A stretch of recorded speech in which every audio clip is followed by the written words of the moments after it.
Messieurs, gentlemen, start your engine!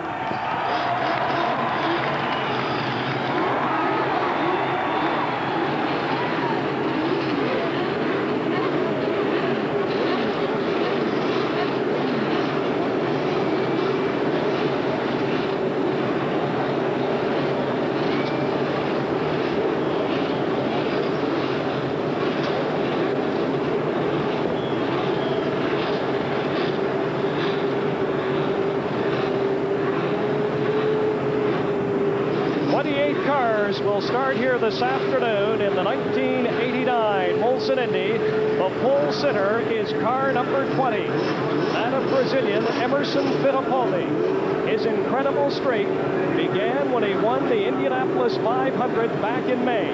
He has won 4 of the last 6 races and was stopped last Sunday at the Meadowlands in New York by the number 18 Craco Lola Cosworth of Bobby Rahal. And remember, Fittipaldi won here 2 years ago. Rahal won the inaugural race in 1986, then Fittipaldi in 1987, Al Unser Jr. in 1988. This man, Danny Sullivan, a bridesmaid 3 times, and Paul Page, is he healthy today? Well, as we suggested, the x-rays say that he is. He still has the brace on his arm. You have to remember, when you've suffered a broken arm like that and can't exercise the muscles around the brake, they tend to atrophy. So he is still not up to full strength. He tried to exercise for a while, and they told him to stop it. He was causing more damage than he was helping. But just a week ago, they allowed him to start exercising again. And right now, let's run down the grid for the 1989 Molson Indy as the cars will take a couple of warm-up laps here on the Toronto waterfront. Emerson Fittipaldi, a course record 59.4 seconds, has won 4 races this year. Al Unser Jr., the winner at Long Beach, California this year after bumping Mario Andretti, the defending Molson Indy champion. Danny Sullivan, 3 times a bridesmaid. Remember, the injured arm is now healthy. He is ready to race. Bobby Rahal, a winner last week in that Lola Cosworth, the first non-Chevy winner of the year. Michael Andretti has led every race in 1989 except Portland, but has yet to win. Teo Fabi from Milan, Italy, will drive the March Porsche, the team that Penske really fears. Mario Andretti, the great veteran, the only man to win both the Formula One and kart champions, is on row 4 along with Rick Mears, the second Penske car, a winner this year twice, both ovals, Phoenix and Wisconsin. Arie Luyendyk, the Dutch driver, has never won a kart race, was 3rd this year out at Portland.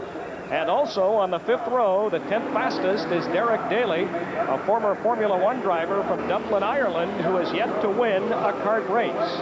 There's a look at the first 5 rows. Let's run down the rest of the field. Scott Pruett was 2nd in Detroit. Boycell 3rd at the Indianapolis 500. Very impressed with Scott Goodyear, the Canadian, qualifying 14th. John Jones has qualified 15th today. So those 2 Canadians doing very, very well. Scott, great drives for Dick Simon. Kevin Cogan involved in that spectacular crash at the Indianapolis 500. There is the hard luck Ludwig Heimrath Jr. Bernard Jourdain, the Rookie of the Year in the Indy 500. Rahal. We take a look at the starter stand. Will we get a green flag? Yes, we're off and racing with the 1989 Molson Indy. Danny Sullivan following Emerson Fittipaldi into that first turn. Andretti also gets by Al Unser Jr. So it is Emerson Fittipaldi as the cars go down onto Lakeshore Boulevard. Fittipaldi has the lead, and Danny Sullivan told us he would be impressive here today, Paul. A great start by Sullivan. Super start by Sullivan as he comes up from that 2nd row, but just as good for young Michael Andretti, who locked the brakes as he came screaming into that corner. Poured smoke off of both of them, got it slowed down, and made the turn, picking up 3rd place as he did it. Now he's coming up to challenge Sullivan. As Andretti challenges Sullivan, there's our leader, Emerson Fittipaldi, Sullivan, Andretti, Unser, and now running 4th is Bobby Rahal, running 5th. The Porsche, the March Porsche of Teo Fabi.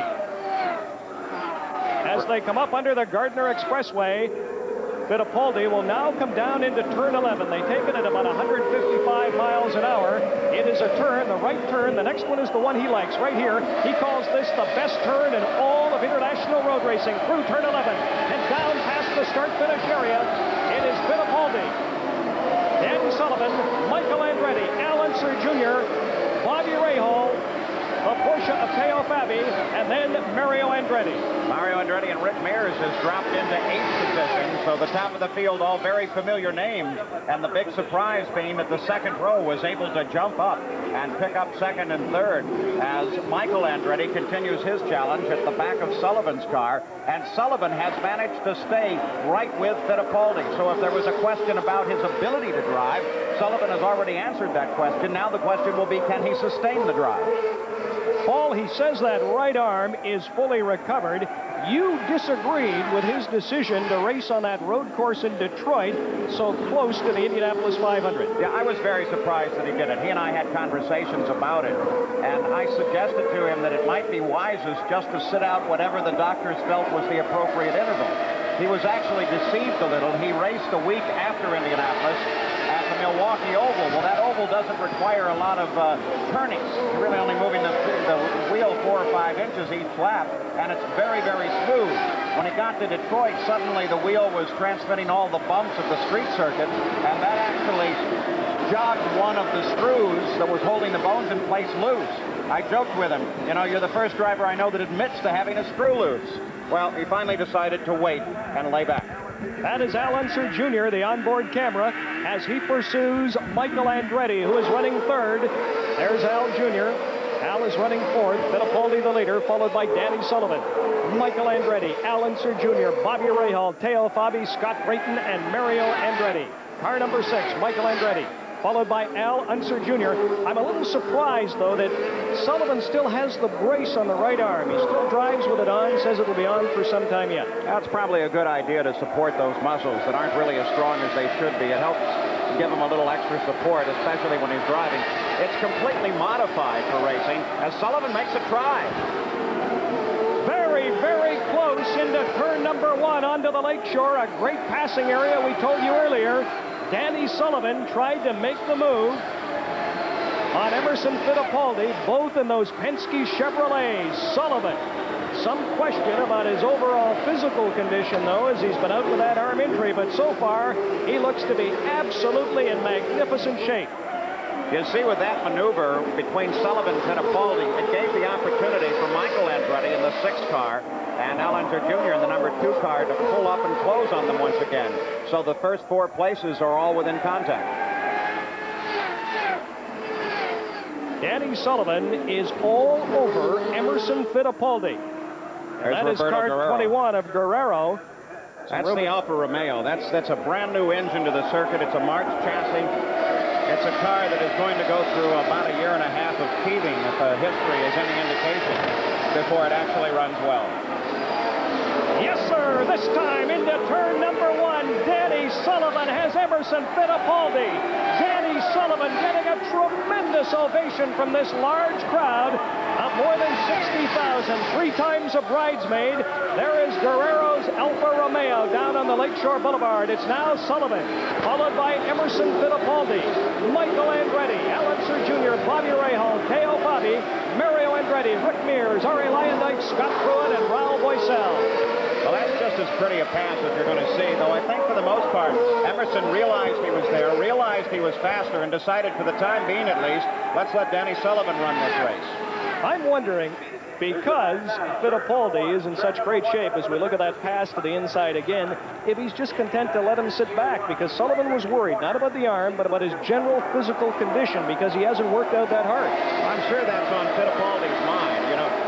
He has the great position psychologically of being the grand winner of this season.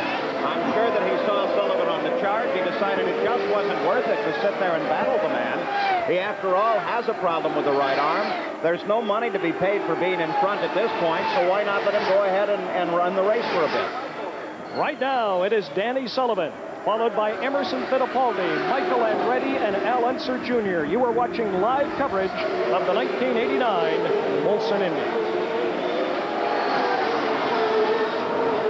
All right, thank you, Ron. A tie at the British Open. There is no tie here. It is Danny Sullivan, followed by Fittipaldi, Michael Andretti, Al Unser Jr., and Bobby Rahal.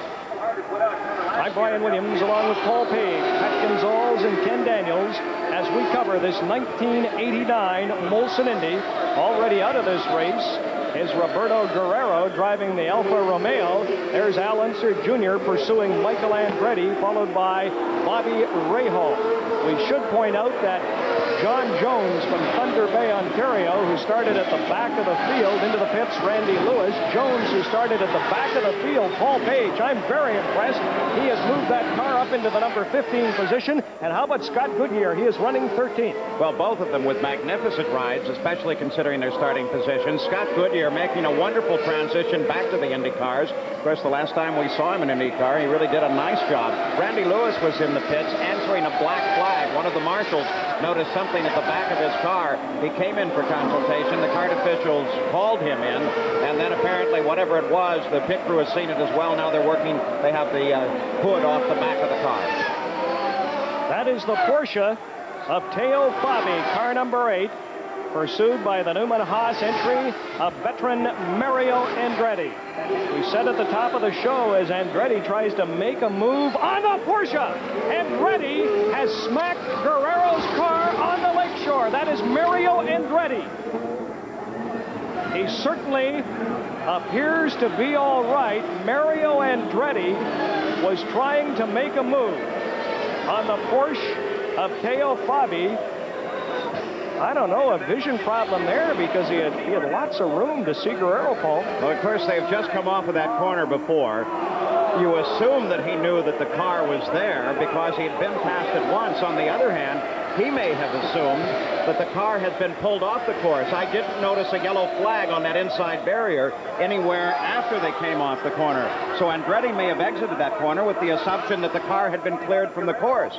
Matter of fact, it would seem logical that they should have removed that car. He is a very, very lucky man that he was not about 6 inches to his right. As it was, he only clipped the right side of the car, not the actual cockpit. Had he been about 4 or 5 inches to the right, he probably would have hit dead on. But you notice, he has not climbed out of the car. These are the rescue people from the Horton safety team. They're talking with him. The red indicates on their sleeves that they are rescue people. Now they're getting him out of the car. And now we are going to get a full course yellow.